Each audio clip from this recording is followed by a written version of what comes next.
Demi Lovato is on the show a bit later on. Don't miss it. But first, 500 years ago today, Henry VIII came to power. He was a pretty terrifying man, even scarier when he was in all that armour. But I wonder what it would be like to sword fight in a full coat of steel.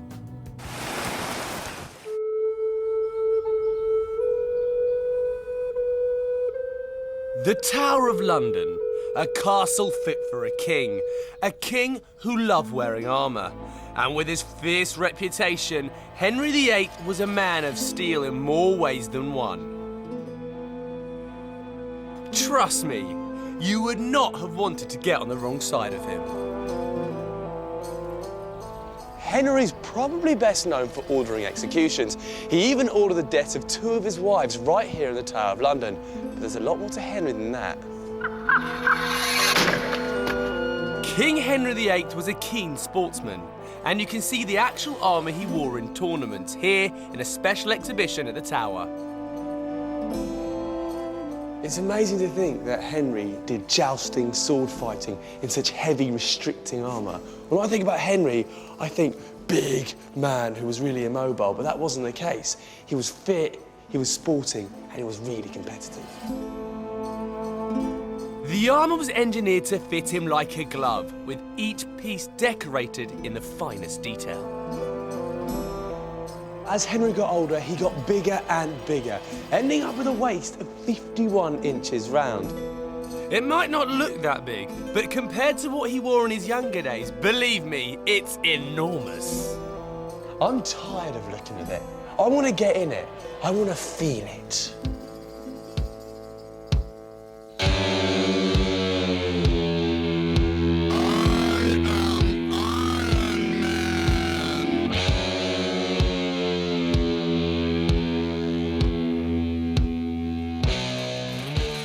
If anyone knows what it's like to wear armour, it's these guys.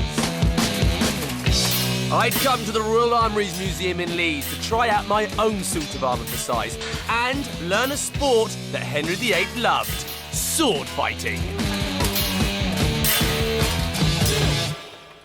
That is cool!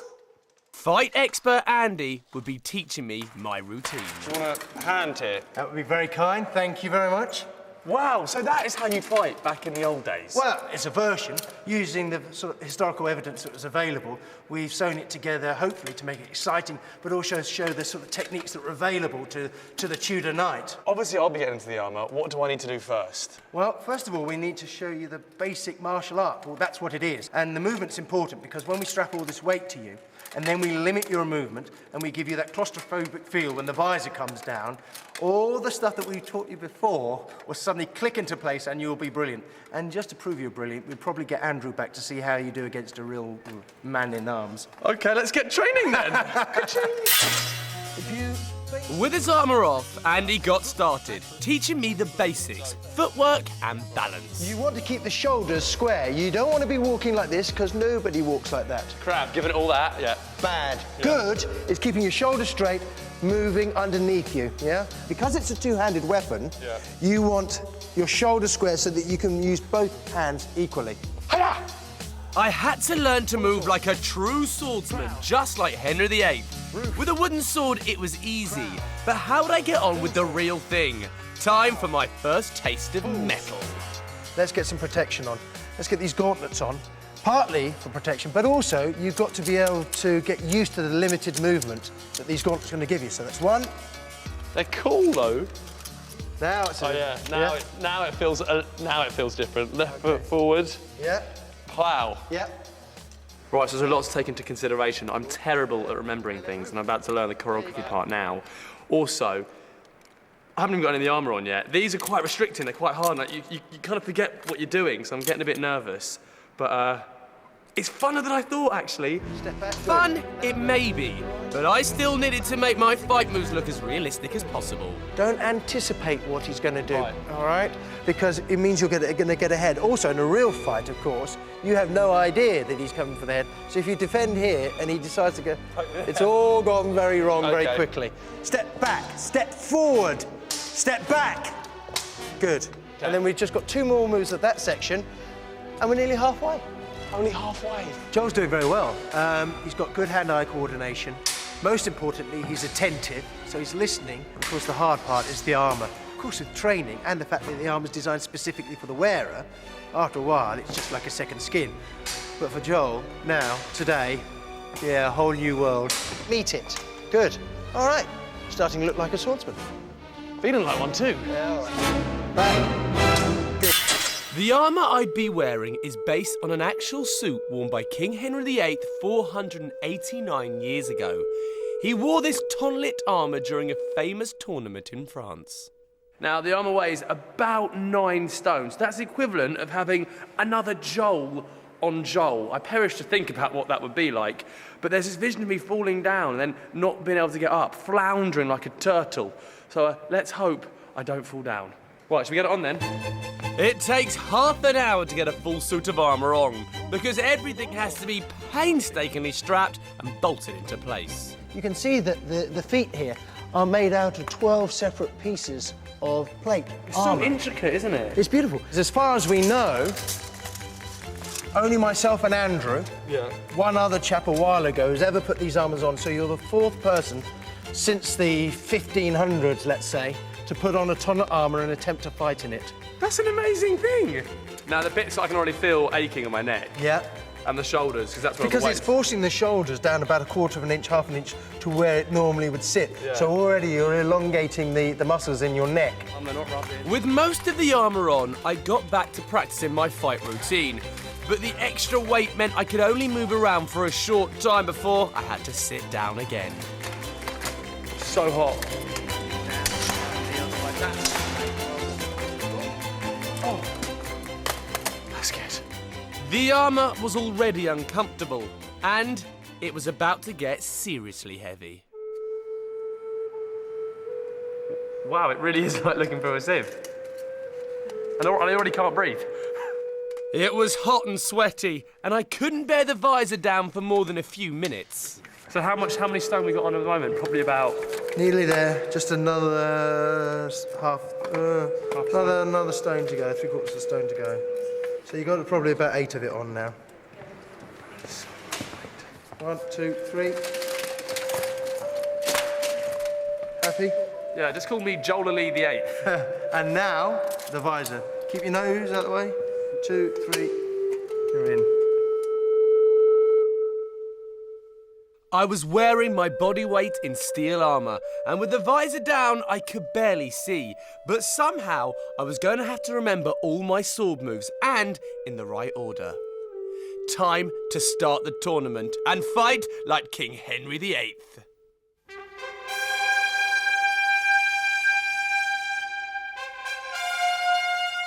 On the left, Andrew, one of the Royal Armoury's finest swordsmen. And on the right, King Joel VIII, one mean fighting machine. Let battle commence.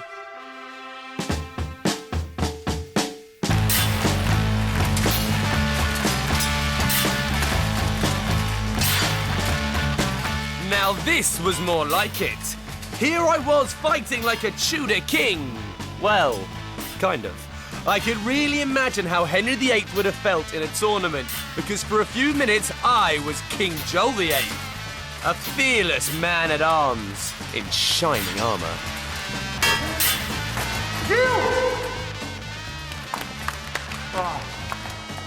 Wow. Henry VIII must have been a real warrior, because that is so physically demanding. The weight, the heat, and it's just everything. It's so physically challenging that he must have been at the top of his physical game. Whew. Well done, buddy. It was really hot in there. Like, it was hot and hard. You did really well. I was impressed. Thank you very much. Now, these are gauntlets, what you're wearing here, which is part of the armour. How do you feel? What do you feel like? They are awkward. They're awkward. Difficult to move. But what was made for what they made the armour, bearing in mind that you could do everything you could do in your normal life with the armour on. But I'm not sure that's the case. Have a look at this.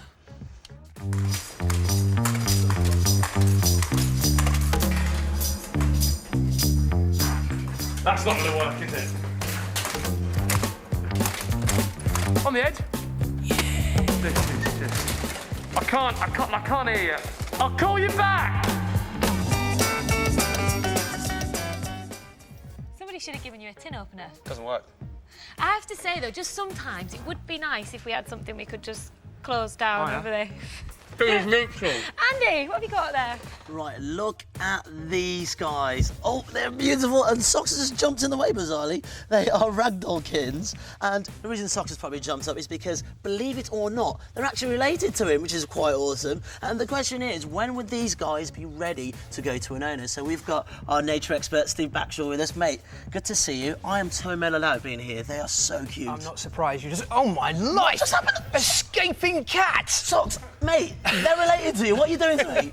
Where is it? When will they be ready to go to an owner? Well, at the moment, they're about 11 weeks old, as you said. There'll probably be another couple of weeks before they go to a new home. But really, I mean, in the wild, they would stay with their mother for probably a good while longer because they've got so much to learn, you know. The mother will actually start bringing prey items back to them so they can learn about hunting and learn about them feeding when they were younger themselves. there. Yeah, this is them when they're even younger. They're probably only a couple of weeks here, really. And at that age, they are totally incapable of doing anything for themselves. They're born blind, they're born deaf, they have almost no fur, so they can't keep themselves warm. Everything really is down to their mother. They're like little rodents. Well, I'm going to have to put them down for the time being because now they are just absolutely beautiful. It's amazing that us humans stay with our parents for much longer, but which kind of creatures leave their parents quicker? Well, there's a massive range throughout the animal kingdom. What we've got here are rats, and rats are incredibly resourceful creatures. Right. They're amazing survivors, but they're not born survivors. All right, if I grab here, this one, this is only about 5 or 6 days old. Look at that. And it's almost entirely naked of fur, the eyes are closed, and we can actually see as well, we've got some footage of them as they're just been born. Look at this. This is an incredibly fresh litter, and you can see the animals are totally helpless. They can't do anything for themselves. That one you've got there is a couple of weeks older, but sorry, it's not a couple of weeks older because the eyes still aren't open. But it's, as you can see, older than this one. When would these guys be ready to move on? Well, that very much depends. I mean, they're weaned after about 3 weeks, a little bit longer than that, and they're going to be fairly well independent. But it's quite common for them to stay with, particularly the females, to stay with their parents throughout their lives. They can form colonies, they can stay with them for their lives, and if they're kept in captivity, it's fine to keep rats together, provided they get on. Okay, so they never really leave. They always stay together, which is quite nice. They certainly can do, yes. Put these guys down. They're like a little squishy peach. Very nice. All right, what we got here? We got some ducks. Yes. What's so special about these guys? Well, it's springtime, and you know the ducklings are out and about at the moment. And what's special about ducks and geese amongst birds is that most birds really are dependent entirely on their parents, much like the rats and like the kittens. When they're first born, they can't feed themselves. The parents will be coming in with a worm meal every couple of minutes in some cases. Yeah, but ducklings, from the minute they hatch, they can go out and they can follow their parents, they can feed themselves. I mean, the mother will show them a tremendous amount of where to find the best kind of food and things like that. And then eventually, these ones are 5 weeks old. Give it another month or so and their feathers will be fully developed, they'll fledge, and then they'll be able to leave their mother. Oh, wow, just after like about 6 weeks, 6 months? Oh, 6 months is too long. This is probably about 2 months or so. All right, is there any animals that don't need mum and dad to go out? Absolutely. In fact, that's probably throughout the animal kingdom far more common. What we've got here is a snake. This is an African house snake. Couldn't resist. There you go. And these lay eggs. Yeah. And the eggs hatch out into a little hatchling like you've got in your hand there. That's not all snakes. Some snakes give birth to live young. Some have eggs that develop inside them and then the live young hatch out later on. But these ones actually lay an egg in a sort of burrow. The hatchling hatches out, and the second it's out of the egg, it has to fend for itself. So it's kind of survival for the fittest for these guys, because I can see these being quite a delicious snack for a predator. That is something that just about any bird would want to get a hold of. Yeah, they really have to take care of themselves when they're young. Oh, mate, thank you very much for coming in, and it's really fascinating to see creatures that can look after themselves and creatures that need a bit more nurturing, kind of like us, really. Cheers, mate. Nice one.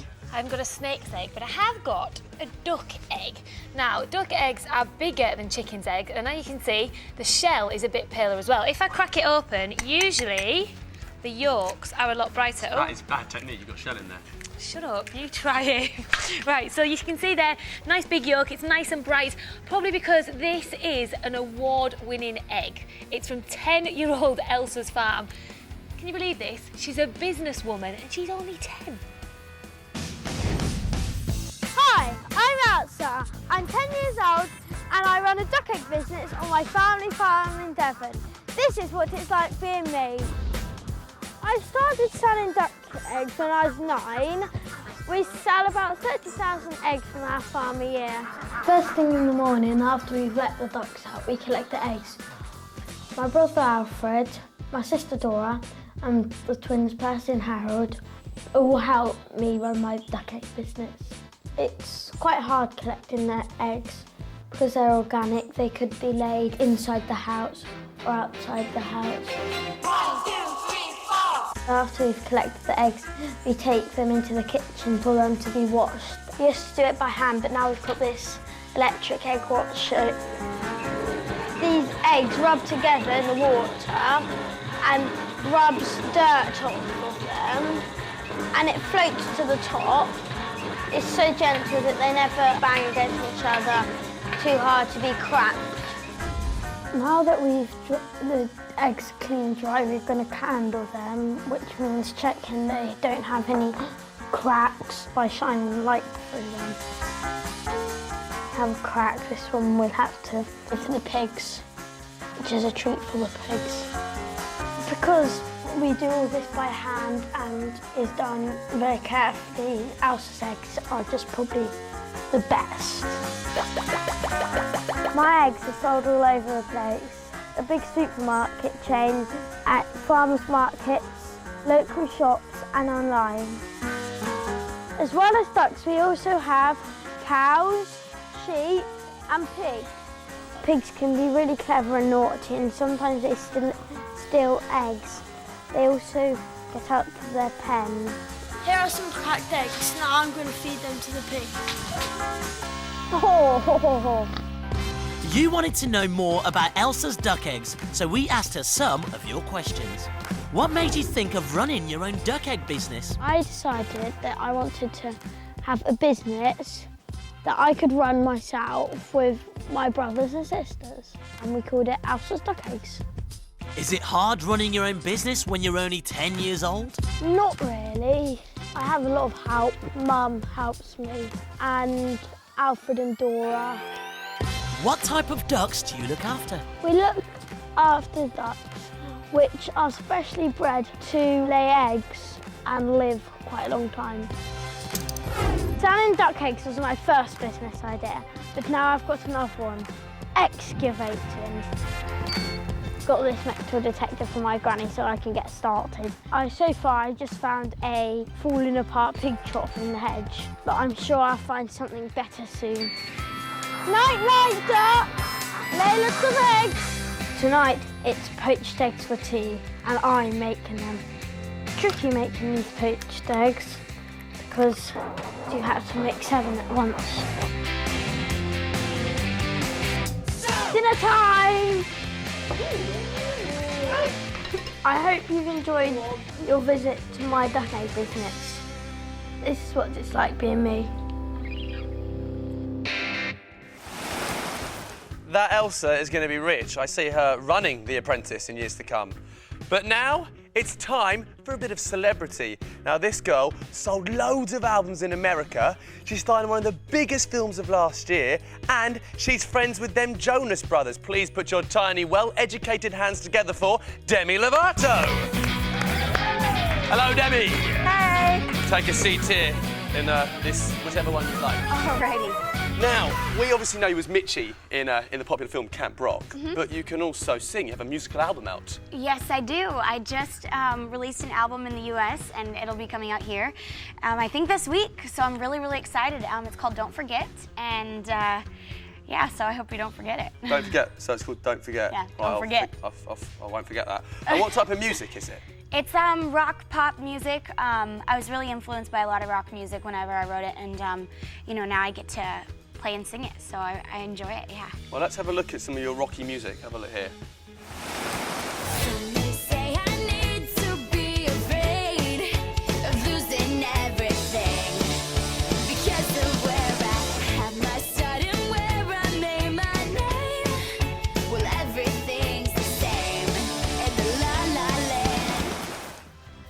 I was getting into that. I was headbanging there. Thank you. Yeah, now what do you prefer, acting or singing?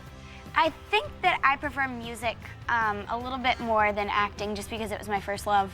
Yeah, music was my first love. And then also, well, and you know, whenever I'm having like a bad day, I'm not gonna like break out into a scene and start acting. But you could. I But could. okay, so you said, let me I'll get it write straight. songs about it, though. You can sing, you can dance, you can act. Demi Lovato, what can't you do? I can't fly. Can't fly, but you can do everything else. No, there's lots that I can't do. Thank you. That's now. I said earlier that you're friends with the Jonas Brothers. You went on tour with them. So can you just tell us, you at home, and me, a secret about Jonas Brothers that no one in the world would know? Okay, are you ready? Yes. Like it's a deep secret. Yeah. Okay, they're actually brothers. That's not a secret. Yeah, Is it's it? crazy. They're actually brothers. Andy Yeah. likes that. I'm slightly disappointed, but that's fine. Right. Okay. Do you remember this? I'm gonna show you a little bit from your film here. Have a look at this over here, and you as well. Go on. Hey, does this look like a record, girls? Huh? I mean a CD. Does this cookie look like a CD? Because I want it to look authentic next to my 8th Note cupcakes. Right. That was your mum in Camp Rock trying to look cool. Do you remember that? They're CD cookies, right? Uh-huh. Right, we've got you in here today to help us make some CD cookies. Now, Awesome. Helen's been in the kitchen baking all day, bless her cotton socks. In a way, yeah, I have done the hard bit. I've made the dough. Now, all the ingredients for the dough are on the website. Go and have a look. But what we're going to focus on the decorating in a second. But when you roll out your dough, to make your CD shape, get a couple of round cutters like this. Just cut out a circle like that. You can make loads of cookies with this. Cut out a bit in the middle. I'm always clumsy in the kitchen, aren't I? Cut out a bit in the middle and then pop them on a baking tray like this. If you put those in the oven in about 8 or 10 minutes, they'll get nice and hard and you'll end up with cookies just like this here. Looks good. CD-shaped Perfect. cookies. So once they're nice and cool, you can decorate them. Now we've each got a pot of silver paint. This is actually edible icing that you can get from most cooking shops. Smells strong. It does smell strong, but when it's on, it's fine, I promise. So start painting, you guys. You need a clean brush for this. We're using a pastry brush, and you don't really need that much paint. But as you see, as it goes on, it makes it look like a CD. Demi, do you get a chance to bake much? I don't. You know what? I can make a mean Frosted Flakes, though. What are frosted flakes? It's cereal. I guess it's like American cereal, yeah. We were all going, really? What are they? Do tell us, Demi. Well, first you start off with a bowl and some milk. But you do a lot of travelling, so when you go home, is there one dish that your mum cooks or something, a nice homecoming dish? You know what? No, there isn't, but she doesn't really cook. But I think I love it, especially whenever we just all sit and have a meal together. Yeah. Go to like one of my favorite restaurants or whatever. We don't do frosted flakes, though. No Frosted Flakes for dinner, no. Right, we've also got some little tubes of icing so we can write on. What are you writing on yours, Andy? Beats treats. Beats Treats. You can put the name of your song on there, Demi. Yeah, I'm gonna put La La Land. Okay. Right, if you lot have a go at making these, make sure you take some pictures and send them in. Let us know how you got on. And if you want to know more about Demi, she's been answering your questions all day, so go on the website. And join us next week where we'll be balloon decorating extreme style. Yeah, and I head out to Morocco to try my hand at running a marathon in the desert. I have to tell you, it was really, really hot out there, and I struggled a bit more than I thought I would. Right, here we go. We're going to have to try these cookies. We'll see you later, guys. Bye. Hey, I'm Zac Efron. Check out my exclusive interview only on the Blue Peter website. Ed and Oucho have a brand spanking new show. They've been given their own weekend TV show and now they need you to help make it a hand-clapping, feet-stomping success. If you have ever fancied joining Ed and Oucho on TV and you're between the ages of 7 and 12 and have a parent or guardian's permission, then go to the BBC website, click on Be on a Show and fill in the online application form. Get involved. It's all kicking off on CBBC. Yes. Me mother stinkers! Horrible Histories. Thursdays at 4:35, CBBC on BBC One.